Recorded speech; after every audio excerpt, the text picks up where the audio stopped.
ஏழை எளிய மக்களுக்கு 2500 ஏக்கர் நிலத்தை வாங்கி கொடுத்துள்ளார். அவரு ரொம்ப அமைதியாக செய்திருக்கின்றார். ஒரு தனிப்பட்ட ஒரு எம்எல்ஏ சட்டமன்ற உறுப்பினர் அதுக்கு கூட்டம் கூடவில்லை, மக்கள் இது பண்ணவில்லை.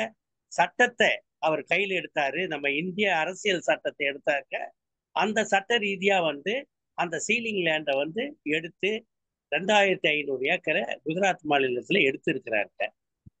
இது பூனா ஒப்பந்த பூனா ஒப்பந்தத்துல 1932 பூனா ஒப்பந்த நன்னாளுங்க அது. அந்த பூனா ஒப்பந்தத்தில் இரட்டை வாக்குரிமைன்னு ஒண்ணு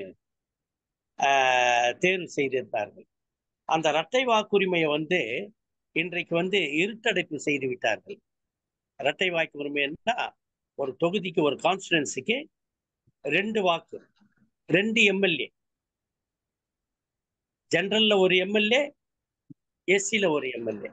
அதே மாதிரி ரிசர்வ் தொகுதி இருக்குதுன்னா அந்த ரிசர்வ் தொகுதியிலே 2 எம்எல்ஏ, எஸ்சிங்க 2 பேர் தான் இருக்கணும் அப்படின்னு ஒரு அந்த வட்டமேஜை மாநாட்டில் பேசி இது பண்ணாங்க.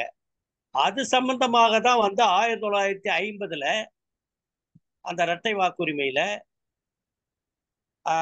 2 ட்ரைபுங்க, மலைவாழ்வு மக்கள்ல ஒரு உறுப்பினராக 2 எம்எல்ஏக்கள் தேர்வு பெற்று இருக்கின்றார்கள் ஆந்திர மாநிலத்தில். அது எங்கடானா மாநிலத்தில் பார்வதிபுரம், ஆந்திர மாநிலத்தில் பார்வதிபுரம் என்ற இடத்தில் அவர்கள் தேர்வு பெற்றிருக்கிறார்கள். அதை எதிர்த்து வி.வி. கிரி அவர் தோல்வி அடைந்து விட்டார். மாண்புமிகு வி.வி. கிரி ஐயா அவர் தோல்வி அடைந்து விட்டார். அவர் என்ன செய்கிறார், தோல்வி அடைந்த உடனேயே அவர் உச்ச நீதிமன்றத்துக்கு போகின்றார். தோல்வி அடைந்த உடனே, ஏன் இவங்களுக்கு இந்த 2 சீட்டு, இது செல்லுபடி ஆகாது அப்படி என்று உச்ச நீதிமன்றத்துக்கு போறாங்க. அந்த உச்ச நீதிமன்றத்திலும் அவங்க என்ன பண்றாரு, 1958 மாண்புமிகு நீதி வி.வி. கிரி அவர்களுக்கு தோல்வியாக கொடுத்துவிட்டு செல்லுபடியாகும், இந்த 2 எம்எல்ஏக்கள் ஜெனரலிலும் ஜெயிச்சது செல்லுபடியாகும் அப்படி என்று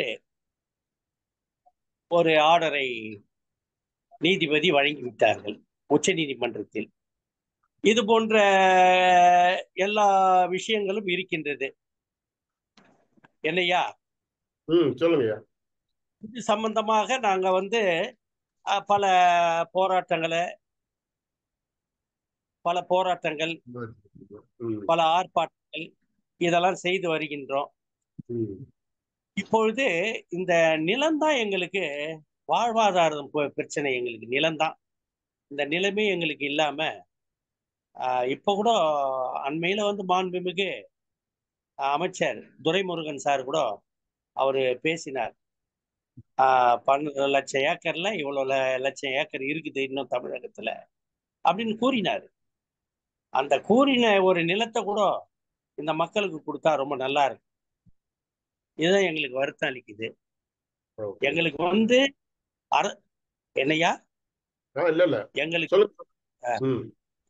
எங்களுக்கு எந்த அரசாங்கமா இருந்தாலும், அது திமுக அரசாங்கமா இருந்தாலும், அது மத்தியில் ஆளுகின்ற பிஜேபி அரசாங்கமா இருந்தாலும், இந்த மக்களை உயர்த்துவதற்காக, அடித்தட்டு மக்களை உயர்த்துவதற்காக பாடுபட வேண்டுமே கண்டி அந்த மக்களை அப்புறப்படுத்திட்டு மாற்று இடம் வேறு எங்கேயோ அனுப்பிட்டு சிங்கார சென்னை என்ற பெயரில் மாற்று இடத்தை அனுப்பிவிட்டு அவர்களை வாழ்வாதாரம் இல்லாமல் சாகடித்து நசுக்குகின்றார்கள்.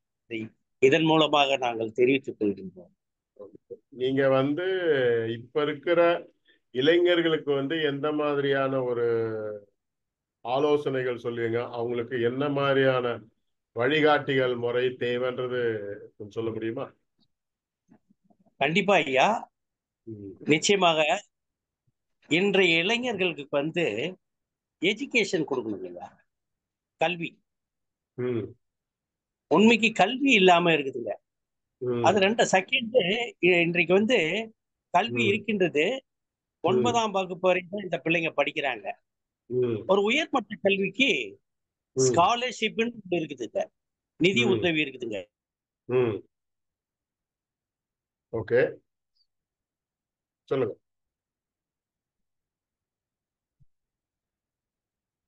ஐயா, டிஸ்கனெக்ட் ஆயிருச்சுன்னு நினைக்கிறேன்.